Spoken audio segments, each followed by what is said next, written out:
I'm Josh Allen, and welcome to the Baked In Podcast, where I sit down with the industry innovators to uncover the unique ideas and values that are baked into their businesses and have led to extraordinary success. This podcast is presented by Busey Bank. As both my business and personal bank since 2007, I am super appreciative of their support, which really falls right in line with how they approach business. The idea of delivering the customer experience of a smaller community bank with all of the efficiencies, products, technology, and resources of the nation's largest banks. I think they pull it off with a great team with a strong dedication to their customers and their community. Busey Bank, building business, growing wealth since 1868. This week's guest is Nick Bognar, multiple James Beard Award semifinalist, chef, and the creative force behind three of St. Louis's most celebrated dining experiences, Indo, Sado, and the newly opened Pavilion. Nick's culinary journey started in his family's kitchens, where his mom, aunt, and grandmother taught him the power of hospitality and flavor. From those early lessons to high-pressure kitchens in Austin and Cincinnati, Nick has blended tradition with innovation to create restaurants that continuously surprise and delight. In this conversation, we'll explore what Nick learned from his family and how those values infuse his kitchens today. We'll talk about leadership, scaling a restaurant group without losing its soul, and the creative discipline behind staying relevant in a competitive culinary scene. Plus, we'll dig into what it takes to earn and sustain 6 James Beard nominations while keeping the focus on growth and inspiration. Let's roll.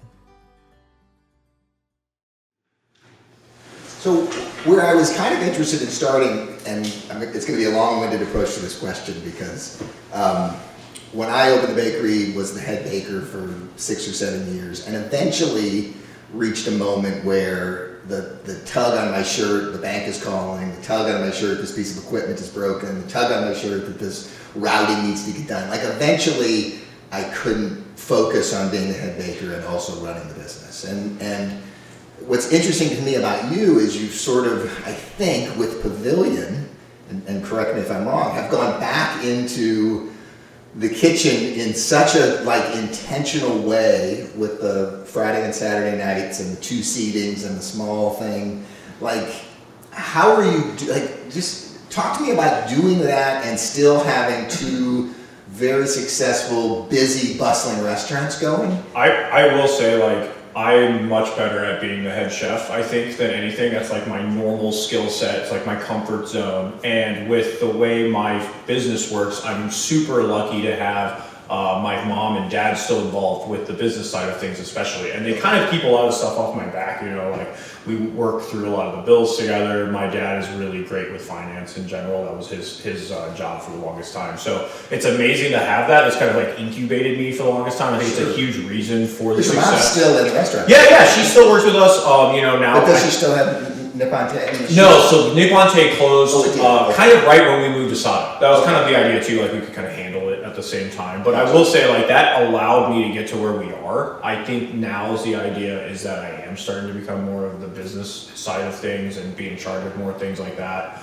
But yeah, the idea with Pavilion was hey, here's a reason for me to kind of get back into the kitchen and cook and be, passionate about it and be able to focus on it, because you're right, I can't do too many things at once. I think whenever the business stuff and especially finance stuff starts to pull on that side of my brain, it's really hard to be super creative with food. And it's really hard for me to I want to make this super hard dish that takes a lot of time and I'm getting ingredients. It's almost the antithesis of the business side, right? Because it's well, why get all these things and make it harder for yourself when you can do things that make money and are less difficult to do. Yeah, I've had a number of chef restaurateurs in here, and look, it's the same for me.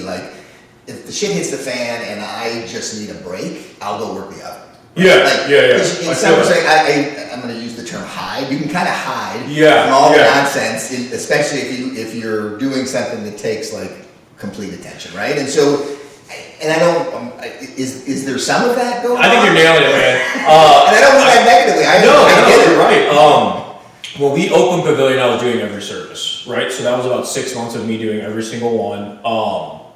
And now we have a team. We kind of trade off, which has been helpful. And actually being able to just identify that I need to be able to back off if I have to is probably one of the biggest things. I kind of ignored that for way too long. And one of the things that I realized with Pavilion and opening Pavilion was like, I was hiding in the room to do Pavilion. And yeah, everybody was down for it, the managers and the other chefs and the other team members, they knew what we were trying to do. We wanted to have this tasting menu that was going to blow people away, and we wanted to come back, basically guns blazing with our tasting menu that was like, hey, wow, like this really is something exceptional. And I was trying so hard to make it this unique thing. And it was an excuse kind of in a way to ignore some of the other broader things that I need to be paying attention to, like making sure Sado is still super consistent and making sure Indo is still relevant. I think a lot of people forgot about like what we do at Indo a little bit because I wasn't, I always did the social media. I've handed that off now, but I did that for the longest time. It was like Indo social media just stagnant because I'm doing this other thing. So 6 months of me being in there actually opened my eyes to a lot of things like, yeah, you can't really do that anymore. And it was kind of it's almost like a rude awakening because of different things that went down. It's like, oh, I need to make sure I'm paying attention to this other side of my business completely. But it was, it was almost like we had a goal of like trying to really nail it, trying to make it awesome, and then hopefully it would stabilize. But I think, if has it done that? Yeah, I think we're better than ever. That it took so many years, and honestly, and Pavilion is 2 seatings, 5:30 and 8:30, just Friday and Saturday. Just Friday and Saturday. Yeah, we actually tried Sundays, and we were doing pretty much the first seating, and then the second seating just wouldn't really sell out. It's hard to prep that dinner. I'm not up after 8:30. Yeah, I know, I get that now. Yeah, I think in a way we almost like hope like certain groups of people would kind of gravitate towards that seating, but it's hard to prep for that dinner if you're not really like doing enough people. So we decided to cut that out, and I think honestly it's worked really great. How many seats? We have 12 seats right now. Okay. But sometimes it's 10 depending on the table configuration. Sure. So we have 2 tables too, which is cool for I think people who are on like very special anniversary type dates and things like that. The sushi bar is so interactive, right? So it's a little less about you and your partner. So it has stabilized, and yeah. So we have a team. We have a bigger team of people doing it now. So you take that time to train up some of the other sushi chefs to do it with me, and they can do it together without me now too, which is huge. Actually, because I have so much other stuff to do. And like you said, man, it's like when I'm cooking, it's like that's the easy part. Sure. And now it's like, yeah, I need to be able to get other people to operate it as close to how I would if I was doing it myself. And that's been the main goal for the last, honestly, probably the last year, just working on that type of stuff, making sure Sado's as great as it can be. And I feel like we're better than ever at all the restaurants now because I've actually taken the time to like step back and be a little bit more of that delegating manager and honestly doing less stuff on myself just with my own hands. It's not necessarily my go-to way of doing things. I would love to just work at the sushi bar as much as possible, but it is kind of cool. And it's got its own benefits as well. What's been the hardest part? Just to let him go. I think there's a bit of control there. My mom was always like that with her restaurant, and I learned that from her. It's like I'm a bit of a control freak when it comes to the actual food part. I think also just. You want to be in the restaurant. It's easy to do it, and it's hard to teach people to do things the way you did. And it's like, I've done this for so long. It's really difficult for me to see kind of the step-by-step. I think it's a lot of like, oh, that should be common knowledge. Like, oh, of course you would do this with the ingredients or something new that you got in, or this is how you should test a dish. But you got to teach other people kind of the things that I put to the wayside from when I was like a teenager cooking and stuff. Yeah. It's not always the same path that all these other people have taken, and a lot of people have a lot less experience than I do now, which is funny to even say out loud. It's like, wow, I'm the one who's kind of like older and has like time in the kitchen. I've always kind of thought of myself as like less experienced than a lot of people, but I will say it's funny how time flies by when it comes up. And I don't want to gloss over your mom because obviously she's had a huge influence on you and your aunt. Grandmother, in some of the research, and I heard you say that your mom introduced a lot of St. Louisans to sushi in the first place. I think we get customers all the time that come and say that my mom's place was the first restaurant that they ate at for sushi, which I think is wild still because we get so many customers come in, they're like, oh, I was eating at your mom's place when we saw you as a kid, like sitting at the booth or whatever. So what pretty cool. Lessons from that and from all of these women in your life? Mentors, what lessons have you carried with you, and then also what aspects of what they were doing have you kind of gravitated away from it? I think so. You know, when my mom and my aunts were first getting into, especially Asian food in St. Louis, it wasn't like something that I think was on people's like weekly rotation, especially not weekly rotation, but it was something that was out of the ordinary. Right? Well, especially because, I mean, Nippon was in, is that Baldwin? Baldwin, yeah. Baldwin, right? So it was like definitely one of the only ones out there at the time for sure. And, you know, it needed, there's a lot of people living out there, and I think there was a lot of, like, there was actually kind of like some different restaurant concepts out there, more than there is now. It's kind of also gone a little bit downhill when it comes to concepts. But... yeah, but it has never pushed the envelope on. No, definitely not, no. The thing for me that I will always remember with my aunts and my mom was like, they were doing this for their job. It was kind of like, they weren't really doing it to like become well-known chefs. They weren't doing this because they wanted people to like recognize what they were cooking or the cuisine that they were making. It was really more like, it was like a good demographic, people, and they knew they could make money. It was going to be a good business, right? And like maybe rent was cheaper out there too. And your aunt's restaurant was in Webster? My aunt had a place in Webster, but she also had a place in Cape Girardeau. Oh. Yeah, that was like one of her first restaurant was in Cape Girardeau. It was called Saffron. So it was a lot like Nippon, actually. Okay. So we kind of, you know, that family kind of saw what was successful, and we, you know, we worked with each other on all the different spots. But the biggest one for me was like, back then, you really had to like capture guests, you know, and you had to make sure that you were able to kind of convince people to come back and you know, do things that maybe, it wasn't really about like expressing yourself through food. It wasn't like this selfish chef thing that I think we do now more often. It was like, make high value food, get people to come, be really warm to the guests, and don't, you know, you say yes to like most of the things that they want, and you do all kinds of high value was a big one. I think my mom had like a lunch that I just thought was like way too cheap for the longest time, you know, stuff like that. And I will say I think my mom was really great at just kind of like cooking for her people and capturing those guests for not just like one time. You know, it was like, we're going to get these people back, they're going to come back. And she built that over many, many years. The first couple of years not being the most successful restaurant ever either, you know, and it's kind of like a long journey of building up that customer base that she got. You know? But that hospitality certainly carries over with what you're doing. I mean, we were in Sado the other night, and every person that touches the table brings a warmth and enthusiasm. That's really great to hear. Yeah. Even the guy or gal who drops the food to the server to everybody. Yeah. So enthusiastic about sort of what you guys are doing. It's awesome to hear that. I mean, it's not all. I feel like, you know, sometimes it's hard to get people to get that across too. You know, especially when you first open. I think something we talk about all the time. It's like, yeah, it's great that we've won a lot of awards. It's great that a lot of people know us as like one of the best places to eat, right? But you have to nourish that and like protect it, because I think also, you know, nobody likes going to a restaurant where you go and you're like, oh, these people just think they're awesome, you know, and there's no wrong, they can do no wrong. And it's like, when so how do you nourish that? How do you balance that confidence and enthusiasm with arrogance or whatever? You know, one thing is we talk about that all the time. You know, I like to try to make sure that people understand it's like, hey, we work so hard to kind of create this place and the vibe, and like you said, like the fact that the culture is that everybody wants to touch the table and maybe say something fun or talk about the food and really believe in what that is. And if you don't like recognize the work that goes into creating that, then you kind of be like, oh yeah, customers will just come here forever and maybe it won't matter because they all think we're the number one place or whatever. And it's not really the case, because that will change the trajectory of where you're going. People will be like, oh, like it was fine. I don't really want to feel like I don't really want to go back. And I think it's a very fine line or very like subtle difference between wanting to go back to a restaurant, especially at a high level that's not the most cheap restaurant you can go to, right. And just not going back again, or not going back within a year, or maybe going back in 2 years instead of 1 year, because people are, you know, you can't just blow money on everything all the time. And no, my first memory of the place was that the food was terrific, but it was really tight.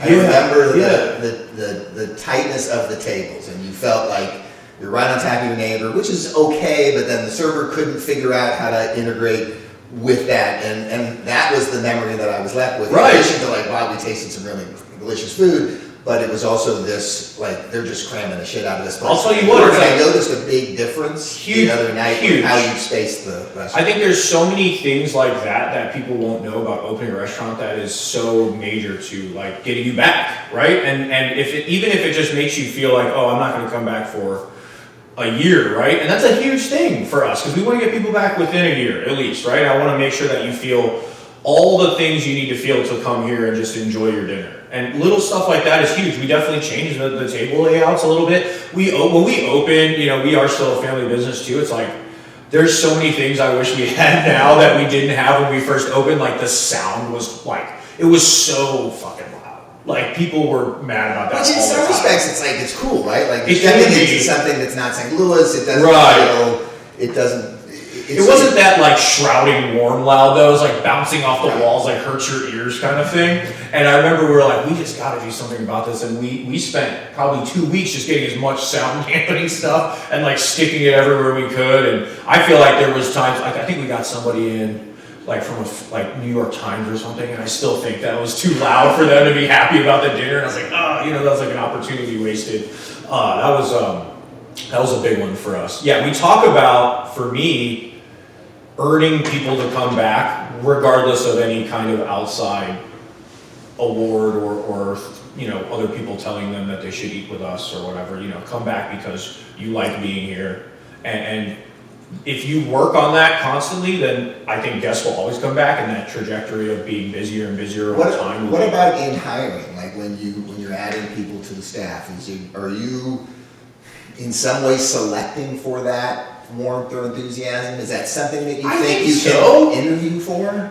Front of house especially, we talk about a lot. It's like, I think we can train people. If you think about it, okay, so I'm not trying to say serving is this easy job. It's not at all. It's very hard. It's hard to be really great at serving. It takes time and experience.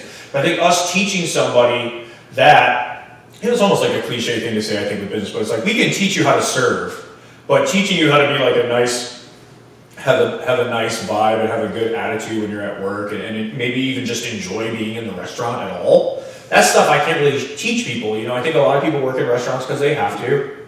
There's nothing wrong with that. But we really need people who can get behind the food and feel proud about it. I think feeling pride about the workplace is something that trickles down to everyone feeling good at work and you feeling like, hey, everybody feels warm here and they want me to be here to eat. Not like, oh, I can't wait for these people to leave so I can go home, And probably in some instances, people cycle themselves out. It's funny. I'll always remember my mom telling me this. She always said, people will fire themselves. We don't, and honestly, as big as we've got. Sometimes you wish they did it a little faster. Yeah, I'm not gonna lie. We've probably let more people go now since we've grown so much than we ever did before. But I will say, it's like people usually show themselves the door when the whole team is like, hey man, we don't really do that here where we say, oh, I don't really like I never tried that. I wouldn't know. Somebody asked about a dish and it's like, oh, actually I haven't had that, but I've heard this.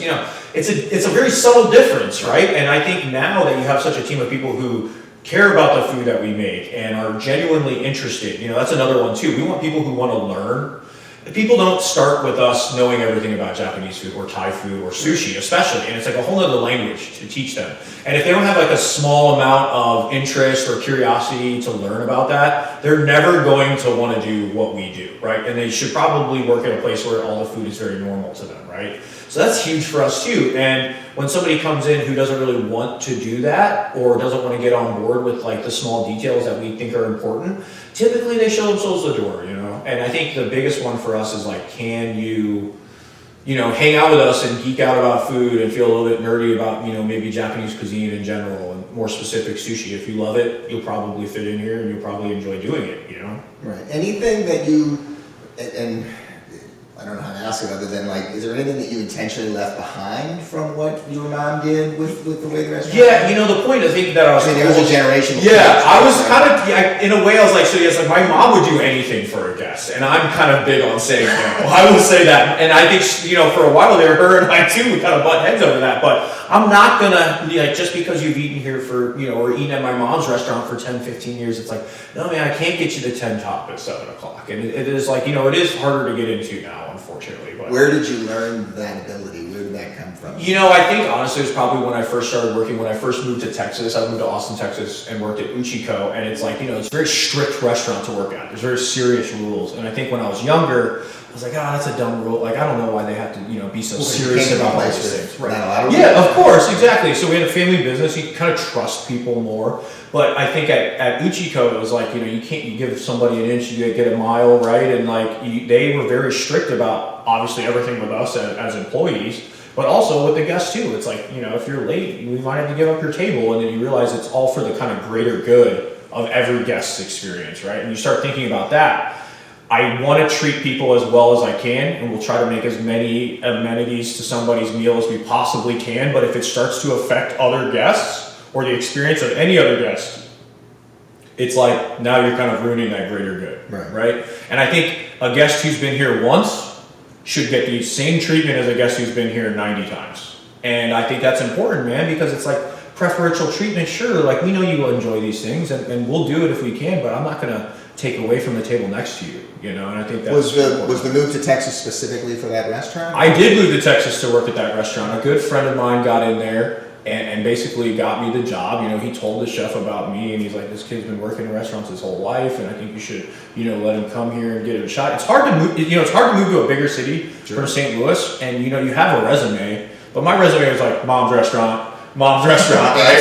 Yeah, exactly. And I think it was important that I had that in there. And then, I saw Paul Key on Top Chef, and I saw what they were doing, and I was just like, these guys are the best ever. And it's like any connection to there, I was like, I gotta go work here. I have to work. And then from Texas, you went to Cincinnati? Yeah, that was for a girl. Was that again? For a girl, but I also. It was like a job offers an opening at this restaurant called E Plus O, and it was kind of an awesome position for me at the time. I was like 25, 24, and it was like head sushi chef, and a little bit more money, and that was big for me at the time. I was kind of, it was like just a line cook for the longest time. It was hard in Austin especially, and then I knew that I could kind of maybe pave the way for a better life for myself, but I was also interested in being in charge of something, not for my parents, not for my mom. And I thought that was a really great time because I was able to really understand how to be, a leader in sort of a different environment completely. Did you leave St. Louis with the thought that you would come back? I think always I thought I might come back, but it wasn't like a specific plan for me. It wasn't, I need to go work at a couple places and come back in 5 years. I think that was like, I think that was like a thought, but then I could also see like, how far can I take this? At one point my friends who and I, we all worked at Uchiko, and they moved to San Francisco to go work for this really awesome chef, and I was like really tempted to go do that as well. And there was kind of this crossroads of, I did really great for my boss in Cincinnati, and he wanted to do more. My friends were doing cool things in other places, and then there was the St. Louis thing. And I think honestly it was like, I've done a lot of like leadership now. I kind of had a proven sushi program that I created for this other guy, and I was like, I feel like what my mom kind of asked too in a way. She's like, hey, I wish, I don't think she asked me to move back, but she was like, hey, can you help me do some of this stuff that you're doing for us? Because Nippon at the time, she was saying, it was like a little stagnant. We've been doing the same thing for, at the time it was like 19 years, right? And we weren't the busiest place anymore. Still, her business is fine. You're a small business. You don't necessarily have to be super duper busy all the time. But she kind of said, like, hey, if you could come help me, I think it would be really awesome to do some of the things that you've learned here, And me, I think kind of strategically too, I was like, oh, this could be really good lift off for me, and maybe I could do my own thing in St. Louis. So you come back, you go back to Baldwin. I did, yeah. How long were you there before Indo? I think I worked kind of under the radar in Baldwin at my mom's place for at least a year before I think anybody knew who I was back, and in the scene at the time. I kind of. But you got some, and I'm sorry that I didn't write them all down. There was some award even when you were at. Yeah, we got the James Beard Rising Star. Right. Funny enough, I think. I didn't really attack media or anything. I started inviting all these chefs that I had met like maybe one time. And I got back to St. Louis, and I knew that it took us a long time to even get going on all the things that we wanted to change about the restaurant. And actually, funny enough, one of my really close friends, I convinced him to move to St. Louis. He's from here too. The guy who got me the job at Uchiko. He came and just helped me out for 6 months and was like our general manager. He's a cook, but he's not really a general manager. And we worked for a long, long time just to get all these changes done at Nippon Tay. And then when we started to feel confident, we're like, okay, we need to get more people in here who can see what we're doing, because a lot of the old guests were just not really for it. You know, there's a lot of serious like complaints and just a lot of back and forth with people. And my mom and I weren't necessarily getting along about everything either, because there was a lot of stress, especially financial stress. You know, spending money on all this new stuff, and it wasn't necessarily making the restaurant just crazy busy right away, you know? Well, let's take a break for a second, and when we come back, I want to kind of get into then you launching your own thing. Yeah, for sure. How that went. I'm excited to introduce a new partner for the show, The Normal Brand, proudly based right here in St. Louis. If you caught episode 67, you heard my conversation with co-founder Jimmy Sansone. Great guy, great story, and a brand that truly reflects Midwestern values and style. Now, as a baker, business owner, and podcast host, I spend my days bouncing between flower-covered aprons, Zoom calls, and great conversation. I need clothes that can keep up, and maybe even look like I might have my life together. The Normal Brand delivers. Their vintage thermal Henleys, cozy sweaters, and sharp button-downs are staples in my dad-inspired closet, and date night approved. And because they're awesome, they're giving you 15% off one purchase of regularly priced clothing. Just use the code BAKEDIN at checkout. Head to thenormalbrand.com and find your new favorite look.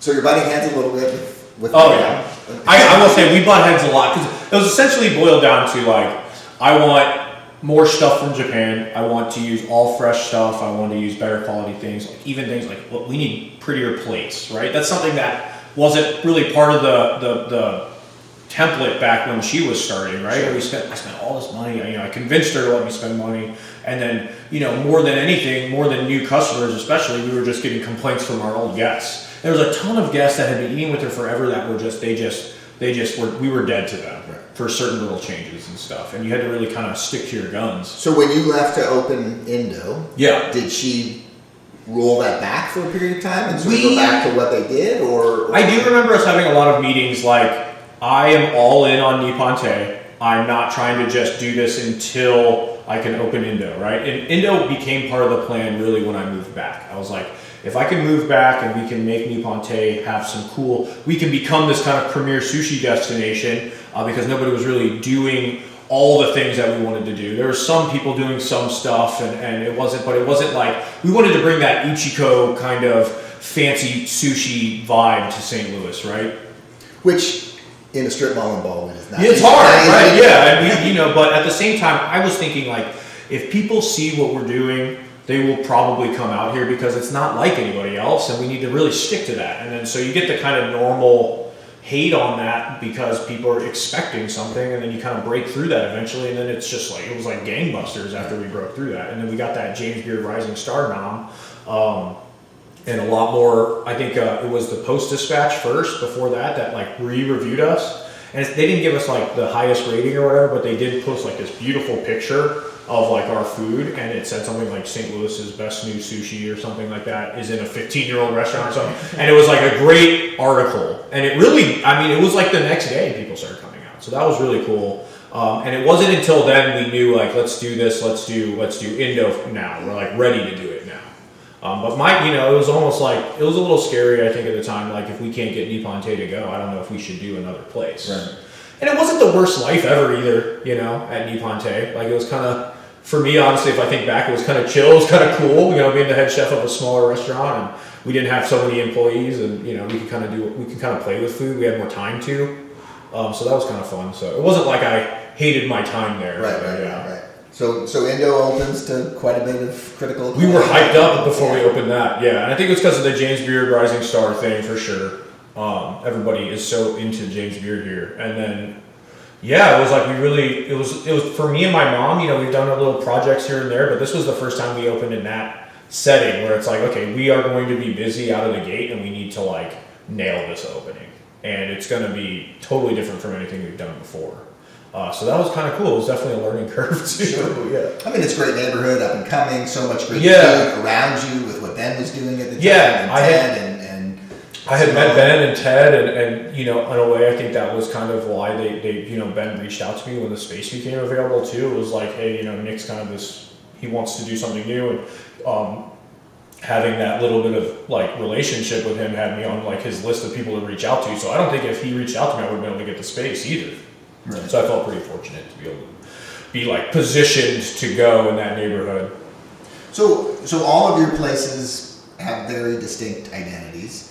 We're working more on that now too, especially. Yeah. But how has your leadership evolved? Like if you think about yourself, we started talking about it a little bit with having to step back and run it, but how have you evolved? Do you think as you now have these three concepts that are running? I think in the last 5 years, in those 6 years now, it's like I think just it's been like boot camp for managing and leadership, and it's like there's ways to do things that you can learn from, and like I've made a lot of mistakes with people I think over the years, and it's like how do you react to that? I think I just learned from all these different things that have happened.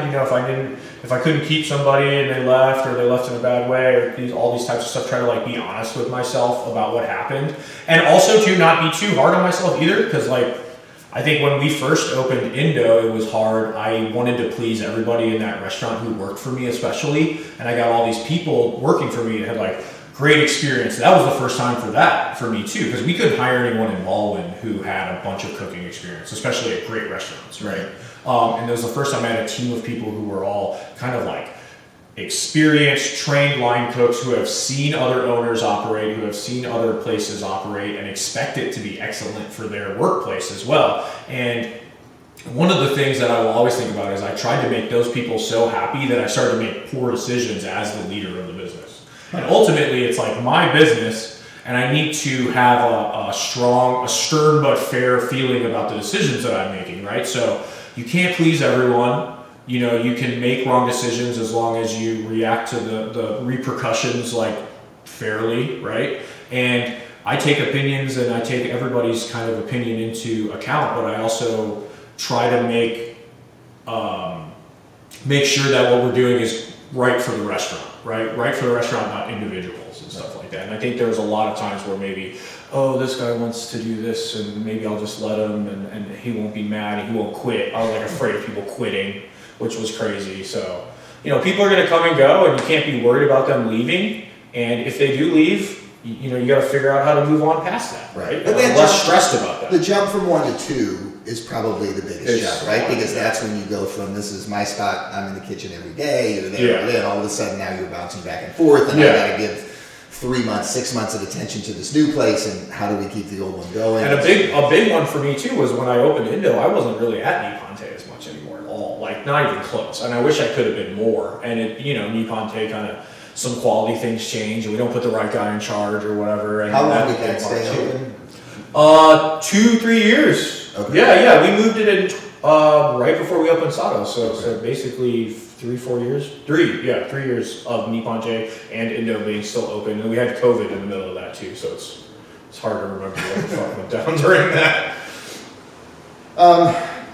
I mean, as you think back to and continue to think back about the growth, what has been what are the metrics? We talk a lot about metrics on this show sometimes, and I'm always interested in what numbers people are looking at that are important to them. I mean, as you operate now from 20,000 feet, 30,000 feet that you have to do, like what are the things that you're looking at on a daily basis, monthly basis that are important to you that you gravitate towards as a way to say, I know I'm doing well if this number's where it needs to be. I think with restaurants it's pretty simple. It's like food cost, labor, right, and then your overhead. But I think something that we do really well is we don't necessarily look at trying to make sure we just thin everything super hard, right? And for me, I think it's like, are the sales there? And then, we can maybe make sure food cost is down a little bit, or make sure that labor cost is down a little bit, and we react accordingly. But if we can make sure that sales are going, then I actually love the idea of us pushing marketing and pushing sales within the restaurant when we're busy to raise the numbers, and then hopefully continue doing things at a high level. And I will say, being a family business, we don't have to worry so much about every dollar that we're spending because we don't have a bunch of people to like pay back, right? Which is amazing. And I think that's something that we have as kind of like our ace in the hole when it comes to making the best sushi possible and doing things like dry aging, which, you know, it's a quality thing, and it's not always super apparent to people why it's that much better. I think it's apparent to us, but it's not always apparent to every guest that comes in. And then that constant question of like, why is this so expensive? Or, you know, why does our food cost more, right? So we pay attention to all the normal things, and I think. So when you say you pay attention, at like what cadence are you looking at that stuff? You know, I try not to look at it every day. I think we are, you know, there's a daily peek at what's going on, especially when we're really slow and like what happened on that slow day. It's like, if we're slow, like, you know, people got to go home early, stuff like that. But I'm more of a monthly person because I like to look at how, you know, like this month is going to be interesting because we've got the holidays coming up and you're just going to see it go like crazy busy by the end of the month. And then there's always like a day before a big day that's slow, right? So it's for me like a monthly thing. Monthly sales is big. And also it doesn't make me just kind of overreact to things. I think that's huge. Right. And you've got a new thing with Friday and Saturday, so some months at 5. Yeah, totally. What about the tariffs? Have you been impacted? Like what's Dude, going on so with food? I mean, obviously you're bringing so many things from Japan. Yeah, so what's happening with us lately is that I think distributors, they'll just kind of like drop stuff. Like, they'll, you know. So it's been more availability? More availability, right? So if they can get something, or maybe they already have something here in the States, and they'll just change it up on us, which has been kind of frustrating. One of the biggest ones was the rice that we were using for Pavilion. So we started using rice from Japan, and we've had to kind of change brands and where the sources were a couple times on that because of the tariffs, I'm assuming, because they're like, oh, Nixon, we don't have this anymore, yeah.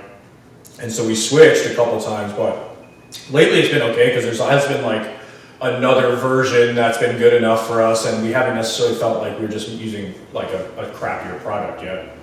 But yeah, here and there I think it's just like some brand changes and some stuff. We've cut a couple fish off of our menu to just honestly streamline it a little bit. Right. Where are your fish? We get a ton of stuff from Japan, from the Japanese market, which is. There have been price changes. I mean, is it some food ingredient? I don't even know what's happening. So yeah, it's actually, you know, to be honest, what's crazy is the distributors don't really know too much either, and it's like I don't know if maybe they're just trying to keep it from us, like what exactly the changes are going to be. But I feel like we're at the point now where it's like, okay, we have this or we don't, right? And so there's been a couple that the availabilities have really gone down, so we just kind of took it off the menu. We're kind of lucky to be able to be a restaurant where we can change the menu and manipulate the menu on a daily basis to be able to.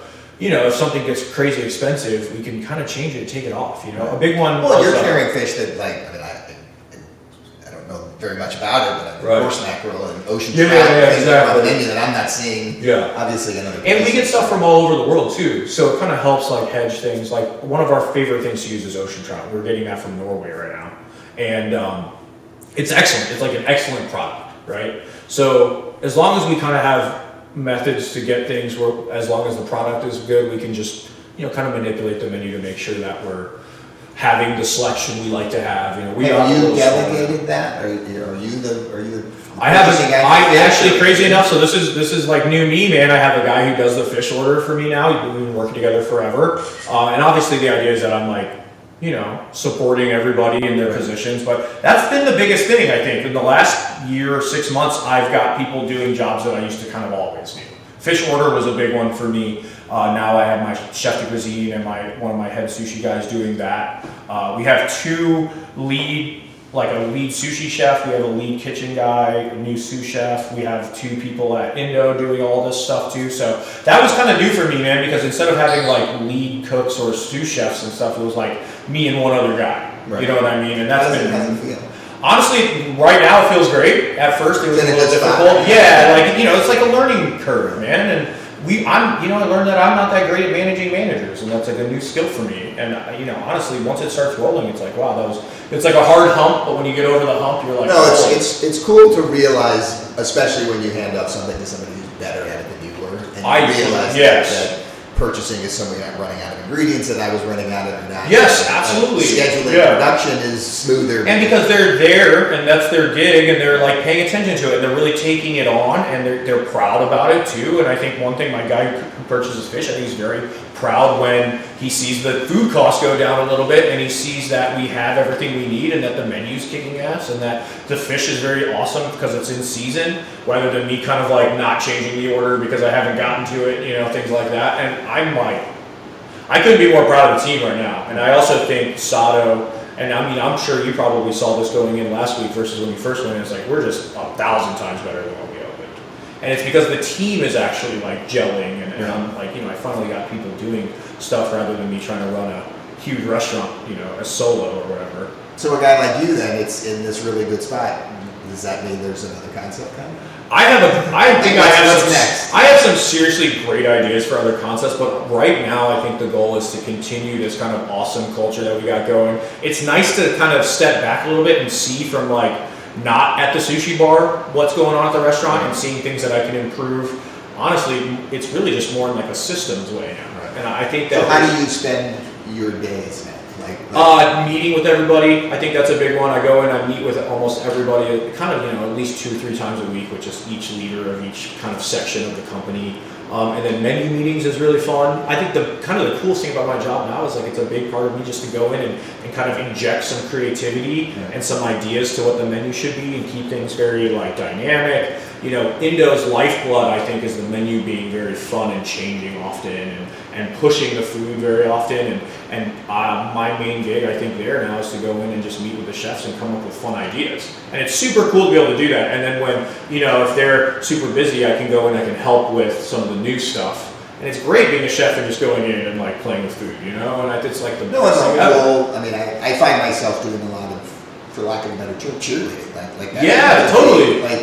Like great job. Like what are we doing next? Like pushing folks and trying to challenge folks at the same time. 100%. The big piece of it is just keeping folks excited and enthusiastic and engaged and rolling with it. Yeah, it's also like, I think they do a great job of doing what I used to do because they kind of saw that for a really long time and they know what that's expected of that. And then me, I'm doing like the new thing, which is like, what if come up with something that we never thought of before, and come in and say, hey, what if for New Year's Eve we did this instead of that, like what we used to do. And hopefully it'll just make everything just come up a little bit by a little bit. And I honestly think it's really paying off. It's awesome. Have you built a team that'll tell you if you're crazy? Like no. Yeah. I actually would say I'm proud. I would take a lot of pride in hiring people who will say no to me, hopefully, or not just say yes. Right. It's easy to have people who are just constantly agreeing with you, and I think people, there's other places that maybe that works for them, but I do say like. I don't know who said this. Is a great quote, but it was like, hire the divas, like hire the people who have an opinion, at least an opinion about something, and say like, I don't like how we do this, let's change it, And then I think the idea for me now is not taking that personally. That was a big one, right? Like, okay, they disagree with you, but if I think back to when I was younger, I was a fucking diva too. Like I used to. As long as they'll let it go too. Like they have to be with you, which is. Yeah, maybe that idea. But let's solve. It's not going to fly. Yeah, and then challenging people to solve that too. And it's like I appreciate that. Let's talk about the criticism, but also it's on you to solve that. So let's do it, and then supporting them to solve it, and then saying something like, "What you want to do about that, I support. Let's do it. Let's change it. What can I do to help you change that?" And usually that pays off like crazy, man. I mean, there's been some serious changes. Things like the way we pay people, we've changed that slightly here and there, and it's like that's like the scariest shit. Forget about food and doing new menus or whatever, but it's like, how does the front of house get paid? Things like that are intense. That's awesome. Well, I mean, it's great to sit with somebody who's in a good spot. It's been great, man. Honestly, it's nice to have some busy spots that people love, and they're coming back to. We had a bit of a slump, last year after Sado, and the heat wears off a little bit from being this cool ass new restaurant. And I think it was like a great dose of reality for us to say like, hey, we're not done here yet. We need to reinvent ourselves a little bit. Maybe not reinvent ourselves, but we need to improve some things to get people to really see the value of our place. And I think it's little things like you said, the tables and where they're positioned and the sound and all that stuff, because now they can come sit down and appreciate the food. Yeah, and you got to give people a reason to come back. Absolutely. Enough, and the food by itself isn't. No, especially at a place like that. Right. Yeah, it's different with Indo. What about when you're at a restaurant? What keeps you busy or excited? Yeah, trying to get that. Trying to be more on routine with my workout. I do Muay Thai, which is like kickboxing, right? So I've been much better consistency with that. Try to stay in shape. Funny enough, I love video games. Video games are fun. PlayStation or Xbox? Computer, actually. PC, yeah. I've been playing this new game. I grew up with a single joystick, man. Like, it takes two hands. I love that. Honestly, like, I still enjoy cooking a lot. I'm engaged now, so that's kind of wild. Thank you. Me and the lady, one thing that we've always been really together on is like having nice dinners together and maybe enjoying cooking in like a less urgent way on our days off is like a super fun thing for us. Yeah. Well, I can't tell you how great it's been to get to know you a little bit. Thanks, man. Yeah, thanks for having me. And continued success. It's been great. Yeah, appreciate it. Thanks, Chef. Thank you. Thanks so much for joining me today. I can't tell you how much I've enjoyed sharing these insights from folks I truly admire. Be sure and follow the show in your favorite podcast player to be alerted to newly released episodes. And share a comment if you have any feedback or future contributor recommendations.